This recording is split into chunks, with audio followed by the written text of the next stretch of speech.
This should be about the last time that you see images such as this. Why is that light on over there? And my question to you about these is, what do all of these images have in common? Listen, today, that's better, I'm going to be asking lots of questions. We're going to be moving along. You need to pay attention. You need to be alert and stay engaged. We will start right here. What do you think all of those have in common? All of these are made out of, well, no, I mean, this is a building. I mean, I guess the building is made out of stone. All right, yes, they are. Well, no, this is clay. What do they all have in common? They all represent some type of civilization, meaning what? They had a certain culture and well, anything could represent. I mean, you're not actually saying anything. You got to say something specific. What specific thing do all of these have in common? They were all lost in the destruction. They're all lost in the destruction. I saw a hand over here. All lost in the destruction. Man-made. Well, this is from Mycenaean, as a matter of fact. Back there. They're all Greek. They're all from the late Helladic period. Not to be offensive, these are lame answers. Get big. Think large. What social aspect do all of these have in common? What do they represent? They're religious. This is not religious. This is administrative. Catherine. elite. They are all elite. They are all products of upper class life. Not everybody was literate. Not everybody had a Tholos tomb. Painting, fresco painting, large palatial compounds, very few people share. So, what disappears, as somebody noted correctly, they all disappear. They're all Mycenaean, they're all late Helladic 3, they all disappear, they're all elite. And so, what do you conclude happens in Greece in the 12th century? What? All the way back there, Captain Computer, you.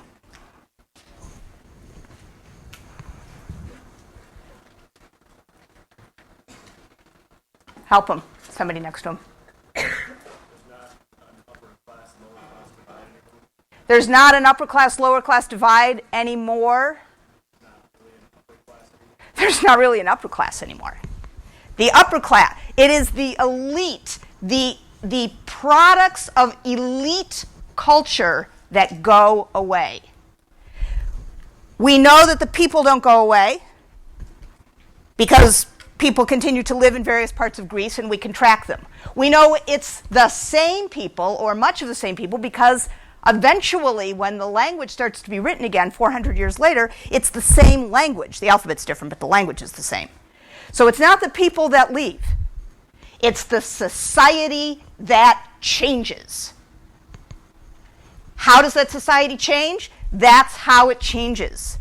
The elite, this particular concatenation of elite culture, that's what disappears. So, the population decreases in all of these areas. That's easy to tell archaeologically. It's easy to tell population decreases because you have less sites. Population increases in other areas.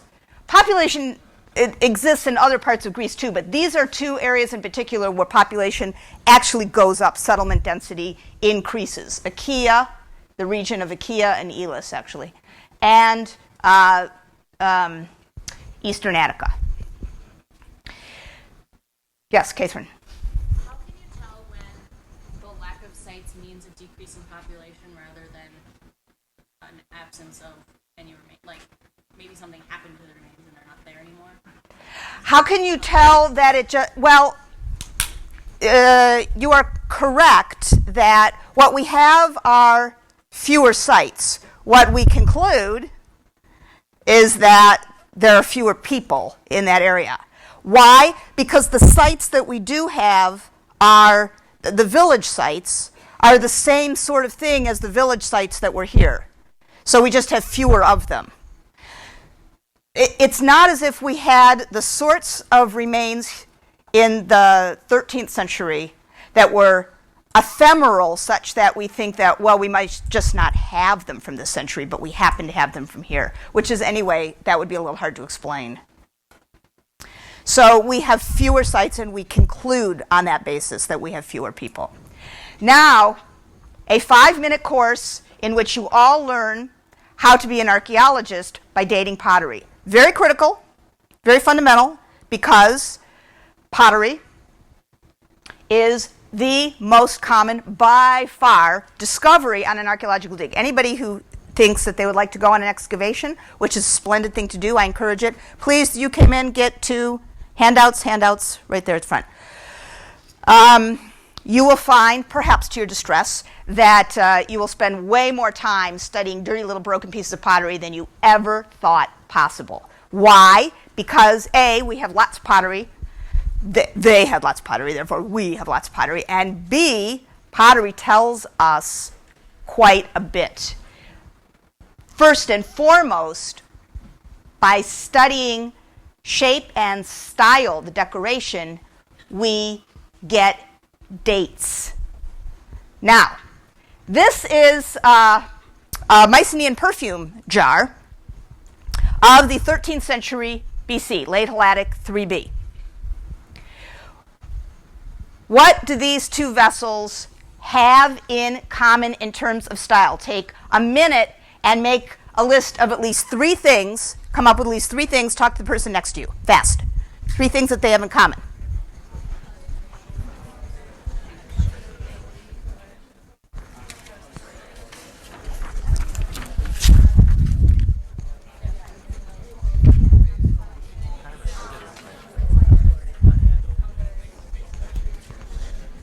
I'm going to call on you.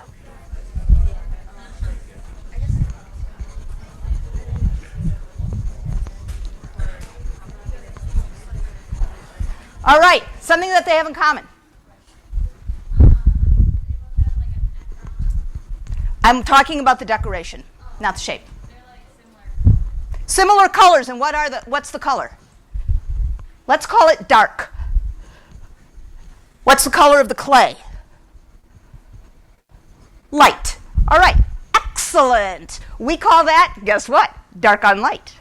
Dark on light. Dark on light decoration. That is to say, the clay stays the same color. You don't color all over it. You don't just fill in all of the spots. You make a design with a darker color, and that design sits directly on the color of the clay. Dark on light, dark on light. That's something they have in common. Something else that they have in common. You with the cap. Same like subject. And what is that subject? Yeah, it's an octopus. It is a recognizable subject. It is a living thing. It's an animal, and it's recognizable. It's a natural, recognizable being. Something else that they have in common. You.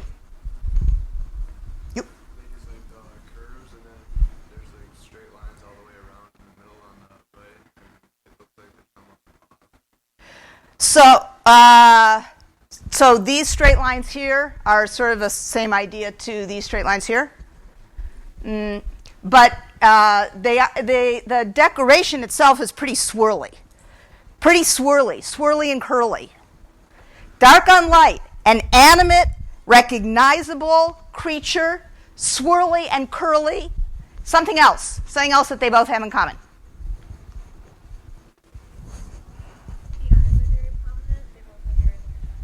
Well, that's what helps to make them recognizable. You are decorating this pot. What's something else that you are doing or you are after?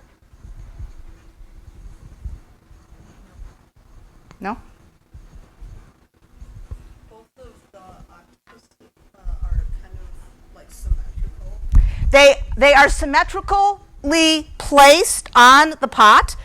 So there's a sort of center line for both pots, and the head of the octopus is centered on that. Oh, really? Well, that was good.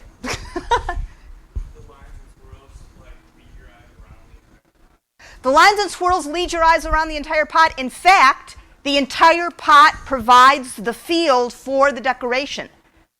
The decoration takes up pretty much the entire pot here.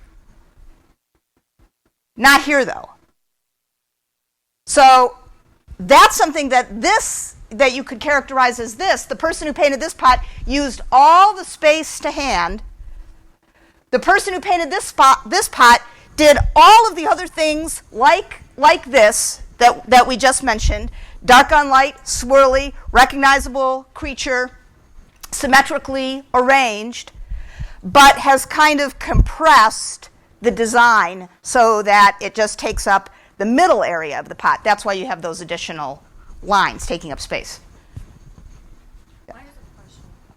Why does that octopus go all the way around the pot, or is the ending that one go all the way around? Well, there's more swirly tentacle stuff. But yeah, this particular octopus's tentacles actually do stop there. But there's additional design. Yeah.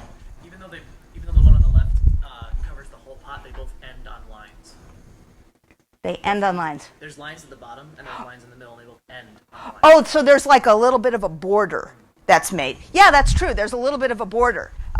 There's some dark line here, and so there's a sense of bounding the design, but this one pretty much takes up the whole thing, and this one clearly does not. Yeah. Do you know what they made the paint out of? Oh, the paint is a crushed, darker clay that's turned into a sort of a slip. It's an iron-bearing clay, so it's redder, and then it's made very viscous, so it's kind of watery, so that it could be used as paint. All right. This is 13th century, and it's Mycenaean. That is, it comes from the heyday of the Mycenaean palatial culture. Now, because archaeologists have done just what you just did, they have looked at the similarities, which outweigh the differences. But they've also noticed two differences. One, that the design now is restricted, and two, a difference that you didn't say because I didn't ask you for a difference, but I know you would have said if I would have asked you, is that the design is more simple. It's simpler. Archaeologists call pottery with this sort of decoration sub-Mycenaean, and it dates to the century following the collapse of palatial culture. We call it sub-Mycenaean because it's clearly directly related to, directly derived from painted decoration like this. It's just very slightly different. What about this? Similarities. Similarities. Tell me a similarity. Well, it's like the exact same pot. Like the shape is almost exactly. Same shape. I'm talking about decoration. Oh, it's got the lighter background and then like a darker brown on that. Dark on light. Dark on light is one of the similarities. Was that the one you were going to say? That's why you put your hand down? Ah. It has the same like swirly twirly stuff. Has the same swirly twirly stuff. Only the top half of the pot is decorated. Was that you? Ah. Still bordered, like on the top and the bottom.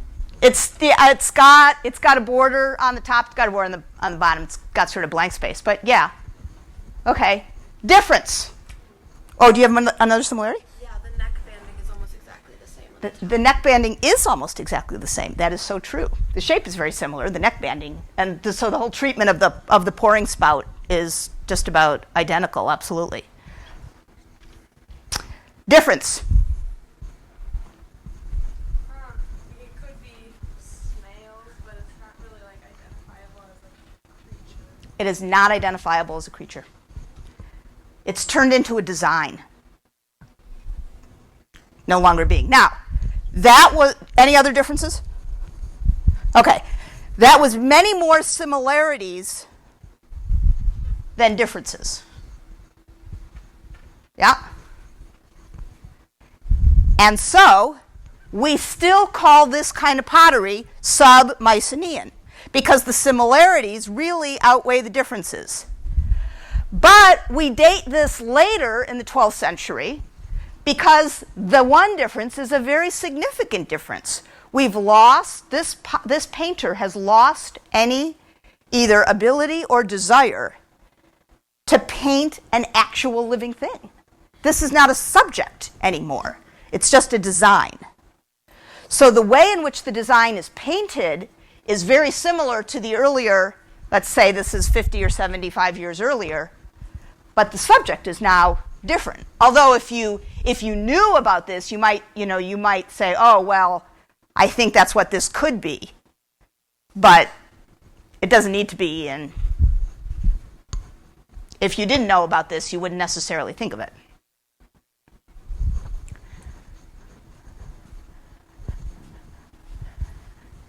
Similarities. So light on dark. Dark on light. Dark on light, similarity. Spout still kind of colored. Same shape with the same kind of stripy business going on the spout. Another similarity.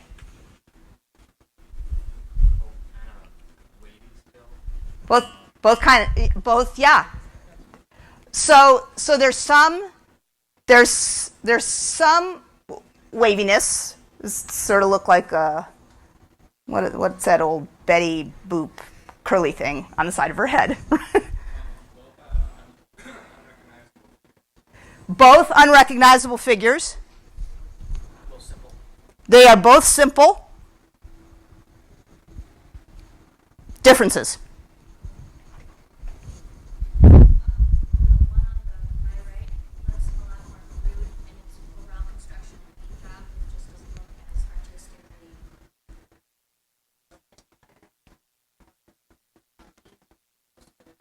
The style of the painting does not look as if you really needed to know anything about what you were doing to do this. The sort of, my kid could do this sort of thing. Absolutely. It is, I mean, when you put this next to the one before, this looked pretty simplified. But when you compare it to this looks quite good. The circles they're hand done, but they're even, care has been taken. And this is pretty simple. Other differences? The swirl pattern's missing from the picture that's black and white. The really swirl pattern. So as was noted, you have some swirliness. What about, and as noted, there were bands on both.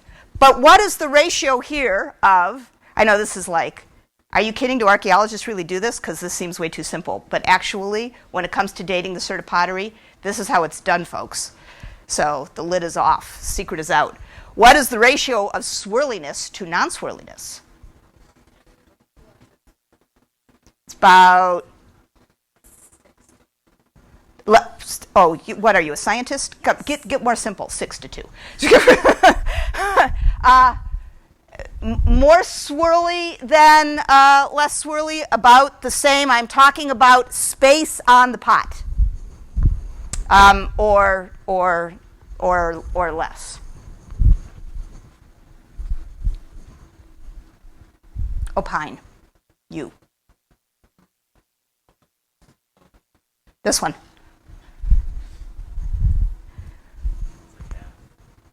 Sort of half and half. Sort of half and half in terms of space decorated on the pot. Now, it's true that, I mean, in terms of how much paint is devoted to swirliness as opposed to non-swirliness, you get a lot more paint devoted to it here. But in terms of space on the pot, about half and half. What about this? 80%. Of what? Of it being designed versus it being left at the bottom. Was swirly or not swirly? Like 2080 then? 2080. Yeah, that sounds about good to me, about 2080. So in other words, a lot less swirliness, a lot more unswirliness. That makes this classified as a different kettle of fish. Up until here, the end of the 12th century, we could still feel, although it was diminishing in sophistication, diminishing in amount, diminishing in specificity, it was like a diminishment of what had come before. Now we have something that seems like somebody has a different idea. They don't care about the swirliness. They don't care about some sort of active decoration. They just slap a few bands on the pot. The bands, not being swirly, are a kind of decoration that we're going to see even more of and more categories of, and that is a category of decoration that's called geometric, meaning essentially geometric shapes. Lots of things with straight lines as opposed to swirly lines. Yes? Like, if someone dug that up and didn't know the date, like from that, and then they had like the earlier pots, wouldn't you think that they would think that that's earlier than Here is, let me see if I can get this down to about 45 seconds. This is how it works in archaeology. You have levels where you dig. And in various levels at various sites, you find objects which are absolutely datable. So at a lot of sites in Greece, for example, there are objects that come from Egypt, and they have the names of pharaohs, and we know the dates of them. So if you have things in levels, and things that are in higher levels have to be later than things that are below, and you get things with dates, that is what allows you to say whatever you might think, just sort of predicting what the date of a style would be, doesn't actually matter. This is the sort of stuff that's found with material of this date. This is the sort of stuff that's found with material of that date. So if you just found these randomly, you might think this predates this. But if you find a site where all the stuff higher up is like this and all the stuff lower down is like this, then you know it's the other way around. I doubt that was 45 seconds, but does that answer your question? Yeah. Okay.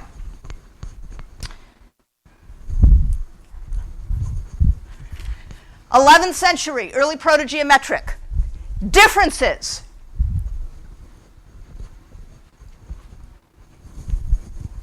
Who have I not called on? Difference. Color. Oh, the color. Oh, yeah, that's, sorry about that. This is a nice color slide. This is an old black and white slide. So the clay color is actually more like this.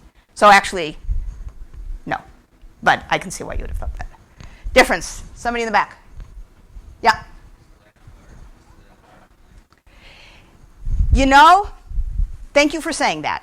It's not, but that's a very important point that you raise. This is the clay. This is the paint. So why would it look as if it's light on dark? Because there's more dark. There's more paint.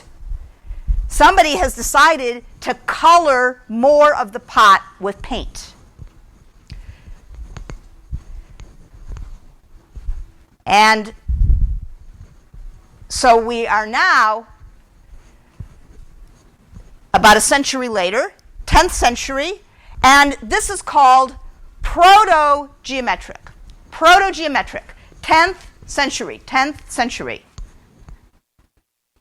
Protogeometric pottery doesn't always look exactly like this. There are different shapes.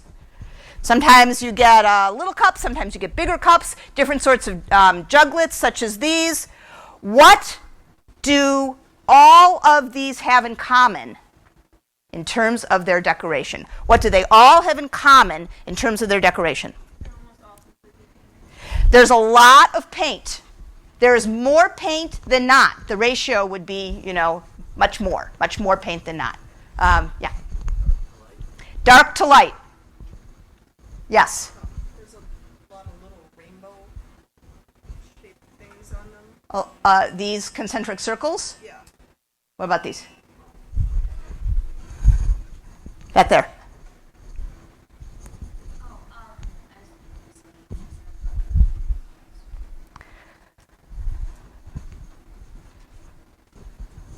In the back. Just lines. Like a band and it's lines and you get a circle turns or like Yeah, all of the decorative features, whether they be bands, stripes, swaths, concentric circles, big dots, or little dots, dot, dot, dot, dot, are geometric. You could classify all of these as geometric. Why is this stuff called protogeometric? Because right after the 10th century, we start to get this as the sort of pottery. And what is the obviously enormous difference here? What's the big difference? Nope, it's not light on dark. It's entirely painted. It's practically entirely painted. This stuff, which is practically entirely painted, and then there's just a few little stripes that have been carved through the paint, really, and then there's a little panel that is left in reserve. This form of decoration is called early geometric. It's essentially all paint with just a little bit of geometric decoration, and that's all. This stuff is 9th century. Yes? Was there like a change in like the paint they used too? Because before it seemed like reddish. Like I don't know when that changed, but It's not. The question is whether there was a difference in the paint that they used, and the problem here is that pots were made all over Greece, and different parts of Greece had different sorts of clay, and some of the clay fires up to be shinier than others. So this, for example, comes from Athens, and it's a nice color shot, and you can see the gloss because the clay has a lot of metal in it, and it gets really shiny when it gets fired. And pots that are made in other places don't do that as much. So you have to look at what the idea is as opposed to the quality of the clay in specific. All right, you got this straight? That's good. Now you're going to need to apply that knowledge to this site. This is the island of Euboea. And at one end of the island, or right around the middle, right off of the coast of Attica, right here in this area, there was a settlement called Xeropolis, Xeropolis, Xeropolis, which was a Mycenaean settlement. People lived at Xeropolis in this vicinity down until the 12th century. That is sub-Mycenaean. And then Xeropolis was abandoned. And it was not reoccupied again until the 8th century BCE. But in the area of Xeropolis were lots and lots of cemeteries. And in the 1960s, the British School of Archaeology at Athens, many Western countries have archaeological schools in Greece and Italy and Turkey and other countries. And they run excavations periodically. So the British school in the 1960s was looking around for a place to excavate where they could find evidence to help answer the question that we all want to know the answer to. What happened after Late Helladic 3B? What happened to all those people? What happened in this great shift when all the elite class disappeared, but all the people didn't disappear? What happened? So they were looking around for sites. So they decided that they would excavate in the area where Xeropolis was, hoping that one of the cemeteries would be in conjunction with a village that was in this gap period. And they found such a cemetery at this site, Lefkandi. At the site of Lefkandi, throughout the 60s and 70s, the British school excavated lots of tombs. They found a very interesting cemetery. Some of the burials were pyres. That is, they were cremations. They were on the surface, more or less. I mean, once the topsoil and stuff was cleared off, the material was just there, sitting on the ground. Ashes and little bits of burnt bone and broken pots and some grave gifts that had been put in conjunction. There were 93 pyres altogether, but a great many more, almost 200, 179, of the burials were like this. Deep, deep, carved, rectangular slots in the ground. This one, Tomb 49, is 4.5 meters deep. It's something like 13 feet deep. What kind of grave is this?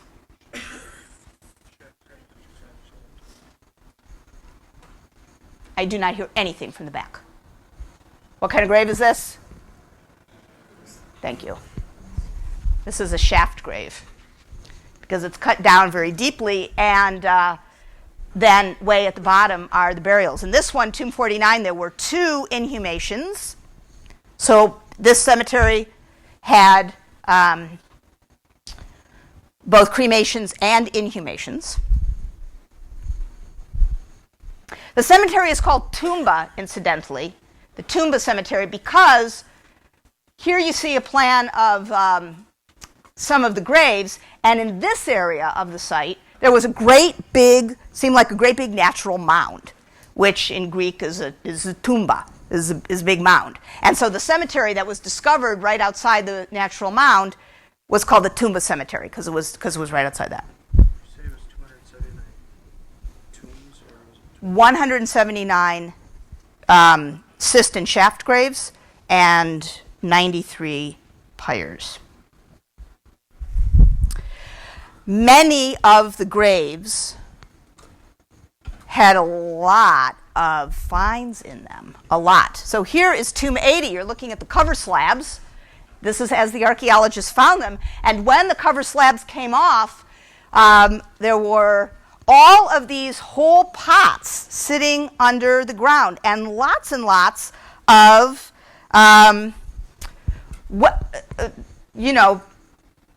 important finds. There was jewelry, there were rings and pins and an imported scarab ring and faience beads and necklaces, and these are safety pins.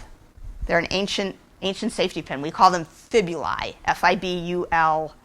Fibulae. So that's the hook for the pin, and they actually work like a safety pin. But they're more like the size of a very, very large baby diaper pin. So they're a sort of fancy kind of pin.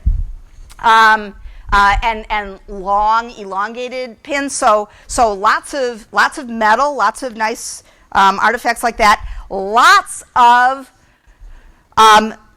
pottery vessels, miniature cooking vessels, drinking cups,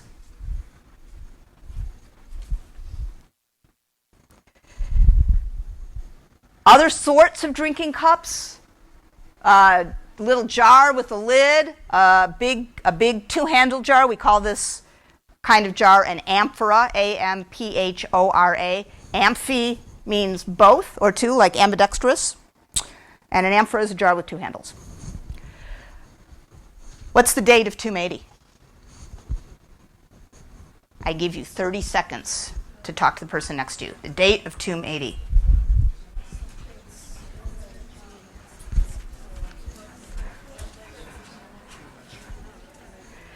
I'm looking for a century. I know it's geometric.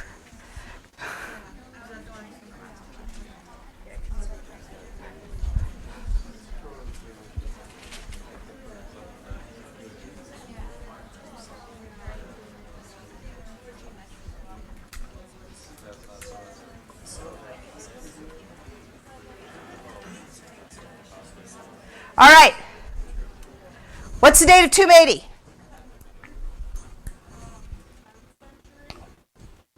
10th century. 10th century would be what period? Don't just nod.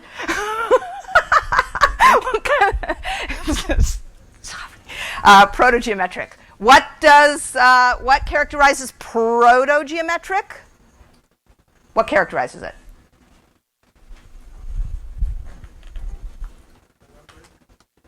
Tenth century. Who else thinks it's 10th century? What characterizes protogeometric?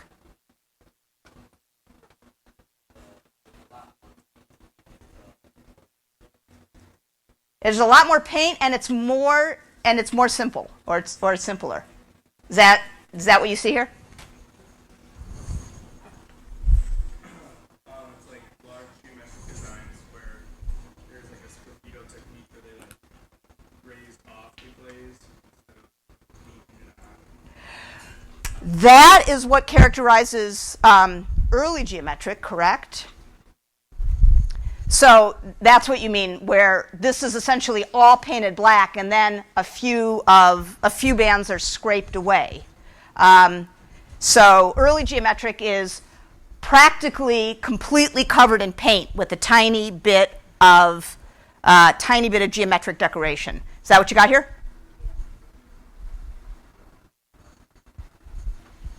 What's that one on top? Isn't that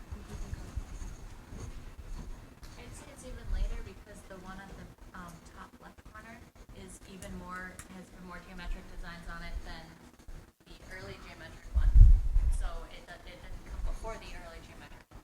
Geometric design, I'd say it's 8th century. You can grow up and be an archaeologist. It's just that simple, folks. So this is paint, all right? This is not scraped off. I know it's a little hard to tell with these cruddy black and white photos. My apologies. This is paint, but this is also paint. So instead of this sort of setup where it's mostly paint and then a little bit is scraped off and there's just one little panel held in reserve with a little bit of paint on it, what you have is a larger area with painted designs. Now, we had a larger area with painted designs in the Mycenaean period, but this can't be that because all the designs are geometric. Therefore, this is likely to be later than that. That is true. So tomb 80 is what we call, middle geometric. 800 to 750, that's the first half of the 8th century BCE. We know that the Tumba cemetery has tombs down into the 8th century BCE. You know that handout that I gave you? You might want to look at that and make a little note on it because you have to put all of those things in order. And you will see that tomb 80 is on there, so you might want to note what date you have now all brilliantly derived for tomb 80. Congratulations to you. The very first tomb excavated at the Tumba cemetery, yes? What did I say the date was of tomb 80? Did you get that? That's because these people down here did not enunciate. 800 to 750 BCE. Do better next time, people in the front. Okay, very first tomb, tomb 1. There were, as you can tell also from the layout of this, there were not markers for these tombs. There were no markers for the tombs. How do we know? Because one tomb would be cut into and sometimes overlap another tomb. So there was a cutting in tomb 1 for another tomb. Actually, a couple right down here. Okay, so here's tomb 1, and when the cover slabs were taken off, there was actually no body. So it was probably a tomb for a cremation burial. And then there were a few finds. So like tomb 80, there was some jewelry, there were rings, there was a little bit of gold. There was a glass bead, that very fancy, glass is very fancy and rare, faience beads, more fibulae, more of these safety pins. And how happy are we to see this? We are extremely happy because now we are going to be able to date tomb 1. What's the date of tomb 1?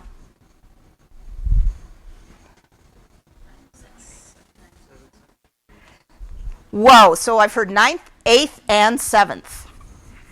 Anybody for 10th so that we can have a clean sweep? 7th, let's just throw that out because we haven't even gotten to the 7th century BC yet. So it can't be 7th. 8th. Who says 8th? Why?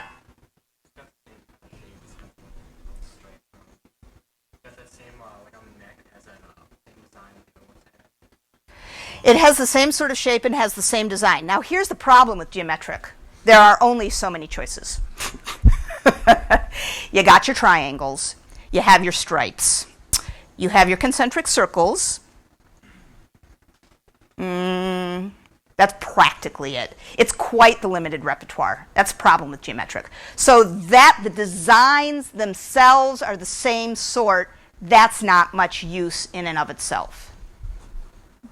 You can see the logic of that. So what we want to focus on are the key things that differentiate protogeometric, early geometric, and middle geometric. And what key elements separate proto, early, and middle.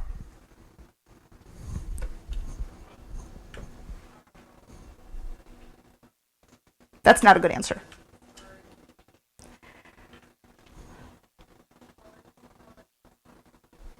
The colors, well, they're all dark on light, so that doesn't separate them. How much is painted onto it? So middle geometric is the one that's not fully painted. Which is the one that's more fully painted? Early. Have you guys been paying attention? Early geometric is the one that's mostly painted. Middle geometric, about half and half. That is, half just sort of swaths of paint, half geometric designs. Case one. Aren't they both largely painted because the early ones are mostly dark and the one we just saw was mostly light paint? The early geometric is, no, there's no light paint. It's just the amount of paint on a light background. They're all dark on light. They're all dark on light. What's this?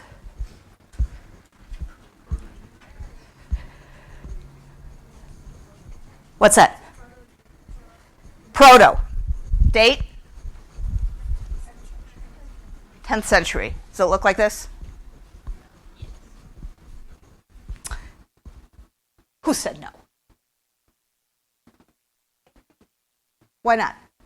Then you've got the geometric shapes on the net, and you don't see those in any of the photo stuff. Everything's round, smooth, trying to get pointies. So your argument is that these additional geometric decorations up here should.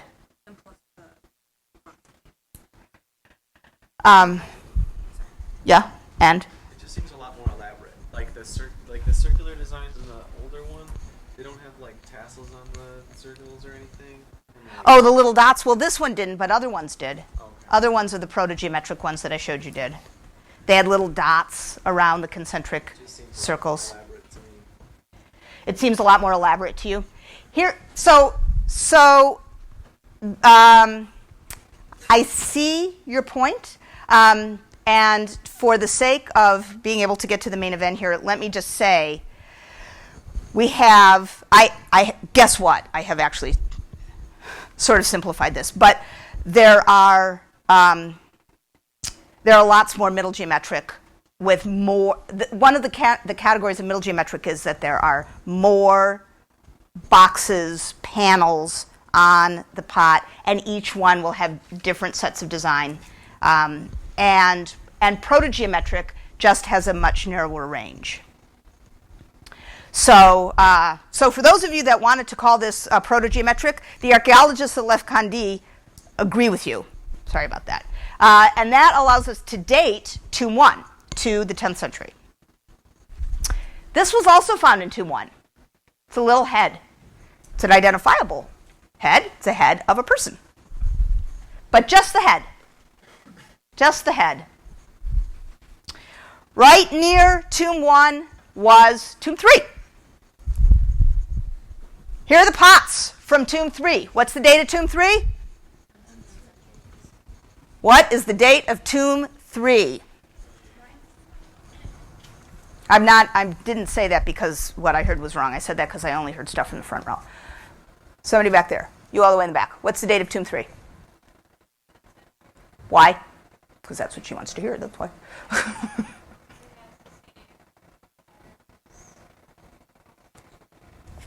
I can't hear you. The same sort of patterns as the pots in tomb 1, which is to say sketchy geometric patterns, just some sketchy geometric patterns. So that is the tomb 1 vessel. These are the tomb 3 vessels. And the archaeologists at Lefkandi agree with you, ding, ding, ding, that both tomb 3 and tomb 1 can be classified as protogeometric, 10th century BC. Also found in tomb 3, this equid torso, meaning horse-like, with a human chest, decapitated. But the head from tomb 1 fits on the body from tomb 3 and creates a representation of a mythological creature known as a centaur, which is the body of a man, the body of a horse, and the head and front torso of a man. So tomb 1 got the head. Tomb 3 got the torso. The centaur is unique and painted in a very interesting way, which is to say, geometric. And lots of sort of sloppy but energetic geometric designs. Something else, perhaps akin to a breastplate. Who knows what this, I mean, not the world's most sophisticated rendition of a human hand here. And wildly out of proportion with this dinky head and these weird big ears. But, you know, they were doing their best. Okay. So the Tumba cemetery was discovered in an area of some residential housing. You saw that Lefkandi is near the water, and so there were lots of people that have sort of villas near there. And the man who had this villa is right in the immediate environs of the Tumba cemetery. And in 1980, or actually in the late 1970s, the guy who owned this villa wanted to put an extension in his backyard, a sort of deck area and so forth. And because the Greek Archaeological Service knew that there was a site here, they required there to be an initial archaeological survey. And so the British school came out in the spring of 1980 and did some excavation right as it happened behind the area where the original Tumba cemetery excavations had gone on. And they found parts of a building. They found parts of a great big building. So that was pretty cool. And here are some of the parts of the building that they found. Mud brick walls on a stone socle. They found this little piece and this and this. And so the guy's permit to build an extension of his villa was denied because the archaeologists had discovered a building there, an old building, in conjunction with the cemetery. So in late August of that year, 1980, on a feast day of the Panagia, which is a big holiday in Greece where everybody takes the day off, including the Greek Archaeological Service, the guy hired a bulldozer, and he bulldozed a considerable portion of the area of the building. And boy, did he get in trouble. So the British archaeologists were summoned in a hurry by the Greek Archaeological Service as soon as this was discovered, and they fined this guy a whole bunch of money, and the British archaeologists did an emergency excavation. So the bulldozer went in through here, and luckily not through here. And what was discovered was that immediately behind the cemetery of Tomb 1 and Tomb 3 and Tomb 49 and Tomb 80 and Pyre 14 and all the rest of them was this huge building, and that's why there was this big mound, this thing that was called Tumba, because Tumba was a mound over a building. There had been a building there.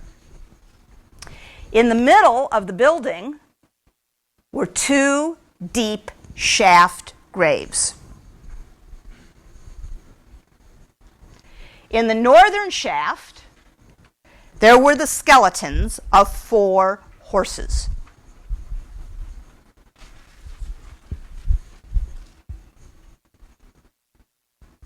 And in the southern shaft, which was a little bit deeper, almost 3 meters deep, so a little over 12 feet, there was an inhumation of a woman. She had a lot of jewelry associated with her, gold, pectoral, swirly things, and a lunate necklace and long gold pins. Let's see, I have a whole list here. An iron knife with an ivory handle, gilt hair coils, sort of Princess Leia-like hair coils, a gold and faience necklace, and by her thigh there were, or actually right above her pelvis, bronze and iron pins that you see there, so lots and lots of elaborate jewelry. And next to the inhumation of a woman was a bronze jar, a bronze sort of cauldron. The cauldron, and you're looking here at the rim and neck of a similar cauldron to the one that was found at Lefkandi, dates from the Mycenaean era, late Helladic III. It was made on the island of Cyprus, far away from Lefkandi in the eastern Mediterranean. So somebody in the area of Lefkandi had acquired this, or it was a family heirloom that was handed down, and it was used as the container for the cremation burial, likely of a man, because inside the bronze vessel was found charred and decayed fragments of cloth and charred and decayed fragments of bone. So charred and decayed that it was not possible to identify the gender of it. But near it was found an iron sword, a spearhead, and a whetstone. That is something that you would sharpen a blade with.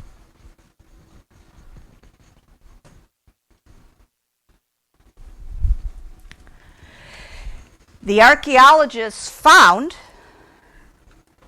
that in front of the 2 shaft graves, which were just a little off they're in the middle widthwise and a little bit towards the entry area lengthwise, there were 2 holes made into the bedrock, and the area in front of the shaft graves and in between those 2 holes was burned, as if there had been established here a pyre on which there had been a cremation, and then the body put inside the urn. The building is made out of mud brick. The foundations are stone. Around the perimeter are post holes, probably to help hold up the roof. The floor is tamped down clay.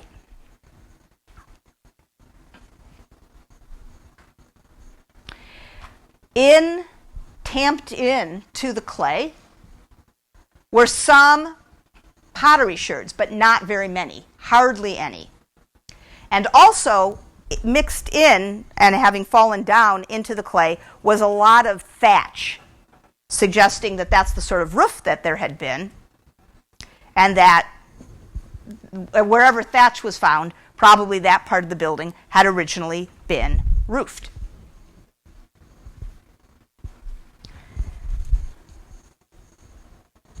So this is a reconstruction of the building. Now, I am going to read to you an excerpt from the Iliad. Book 23, the funeral put on by Achilles for Patroclus, his comrade and dearest friend who dies fighting at Troy. And you are going to write down as many similarities as you can find between what I read and what you have just learned about this structure. Achilles called out to his companions, whose delight was in battle, Myrmidons, you of the fast horses, my steadfast companions.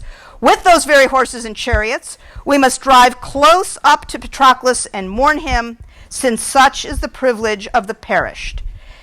Then, when we have taken full satisfaction from the sorrowful dirge, we shall set our horses free and all of us eat here. Peleus' son laid his man-slaughtering hands over the chest of his dear friend. Goodbye, Patroclus. I hail you even in the house of the death god. Then he said, I have laid Patroclus on the burning pyre and heaped the mound over him. Let us now give way to the gloomy feast, and with the dawn cause your people to rise. Bring in timber, lay it by for the dead man to have when he goes down under the gloom and the darkness. So they spoke, and they listened well to him and obeyed him, and in speed and haste they got the dinner ready. Each man feasted.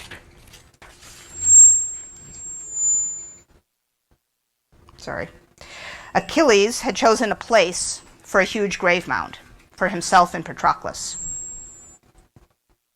Achilles gave order, each man to yoke his horses to the chariot.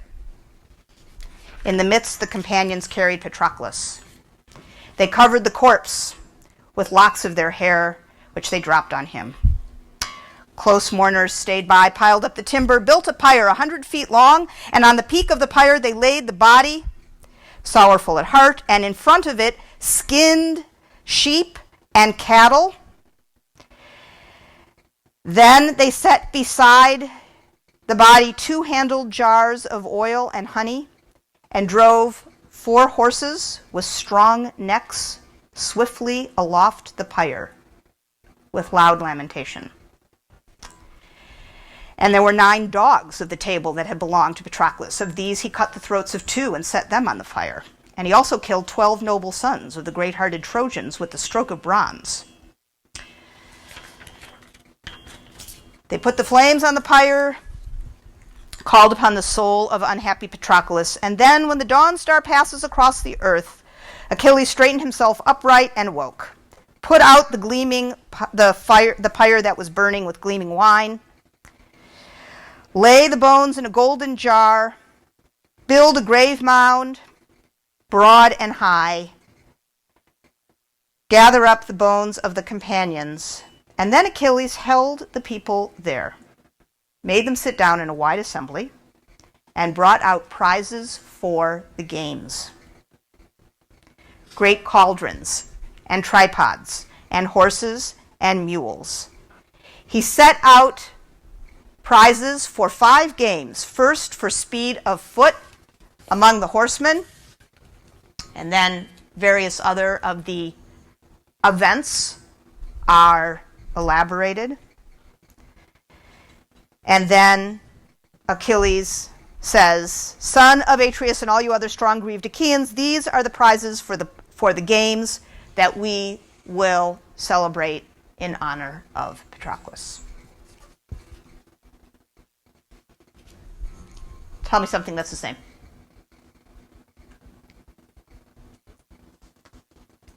Yeah.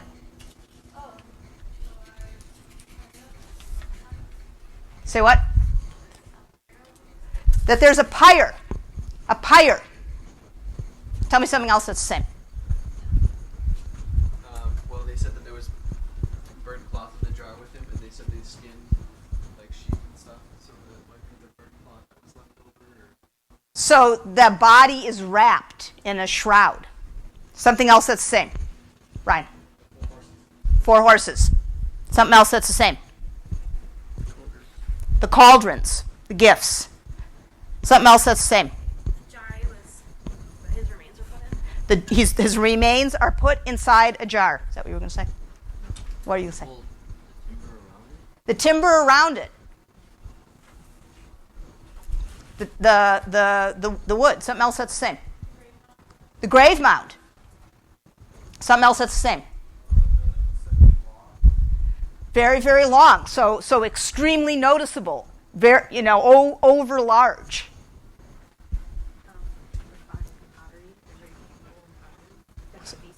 The pottery that might suggest feasting. So what pottery would that be? The little bit of pottery that's found in the clay. Well, there's very little pottery that's actually found tamped down on the floor from the time of building. There's very little pottery, but you just hold that thought for a second. What are similarities between this and burial in the Mycenaean era? Similarities. Well, there was like a celebration after. It's like Mycenaean. I want similarities between what's archaeologically attested here, not what I read in this. So we don't have any archaeologically attested celebration stuff at the moment. Similarity. Shaft graves and grave goods. Similarity. The grave goods are very wealthy. Similarity. Cremations? What kind of burials in the shaft graves? Inhumations.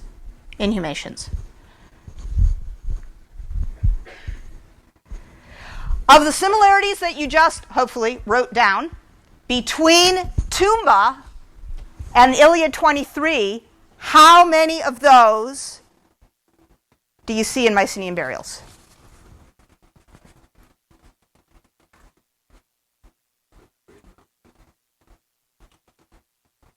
Similarities between Iliad 23 and Mycenaean burials? Any? Any of that list? Yes. What? They were given gifts during battle. They're given gifts. What else? Shaft graves. What else? They're given gifts, and the graves are shaft graves. Those are 2 similarities. But the description in Iliad 23 is pretty specific. There are a lot of details. And you just found many similarities between those details and this, and not so many between that description and Mycenaean burials. And yet, what is the original idea about the Iliad? That it describes the Mycenaean period. What if it's the other way around? What if the Iliad pretends to be describing an earlier period, but because the people who are singing the songs know later customs, those are the customs they describe?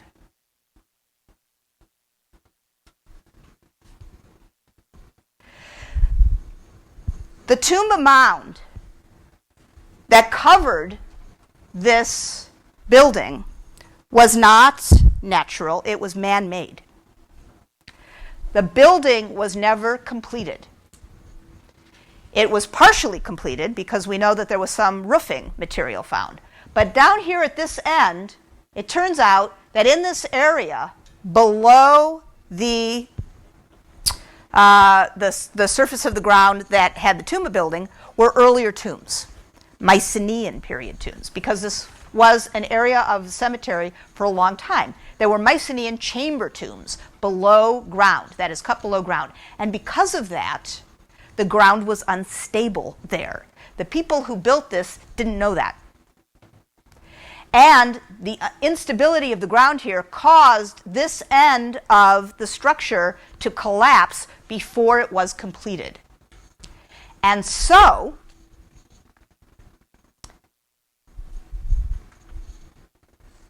the folks who had built the building built a huge mound in which the remnants of the building were collapsed in.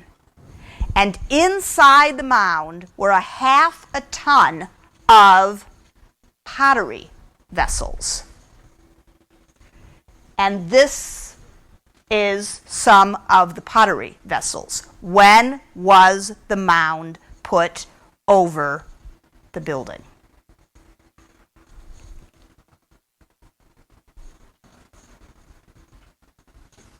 When was the mound put over the building?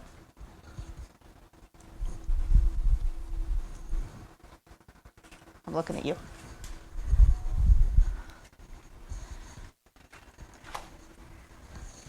What is the protogeometric?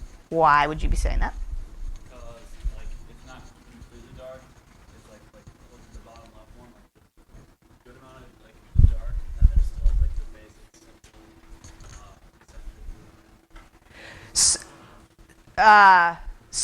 So this has got a band of decoration, but the decoration is pretty simple. What about this vessel here? What category would you put this in? What category would you put that in? Protogeometric. Because? Because it's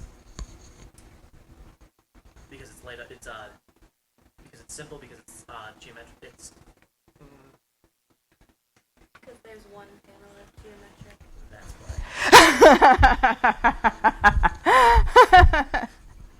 why. So this is some of the protogeometric pottery that I showed you before. And once you see it, you can see that this sort of looks like that, 10th century. So at some point in the 10th century, this gigantic mound was put over the top of the Tumba.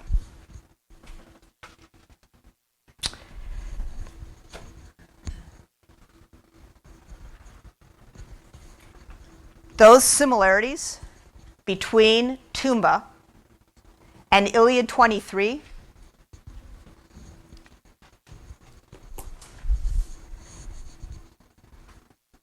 suggest that somebody here, some peoples here, heard the story and emulated what they heard.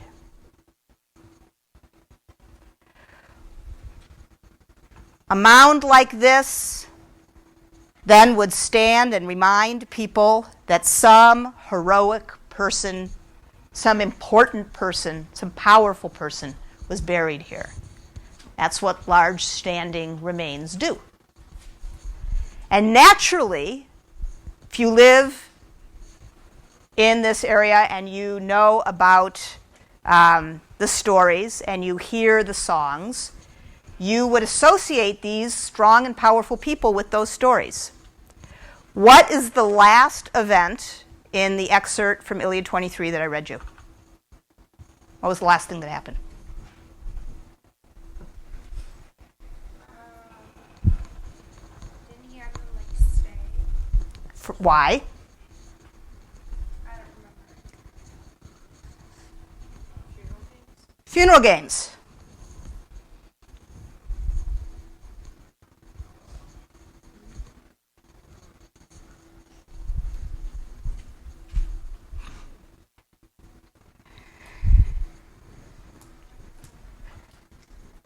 Here's that stele from Mycenae. Here's a Mycenaean pot. Here's a late geometric pot.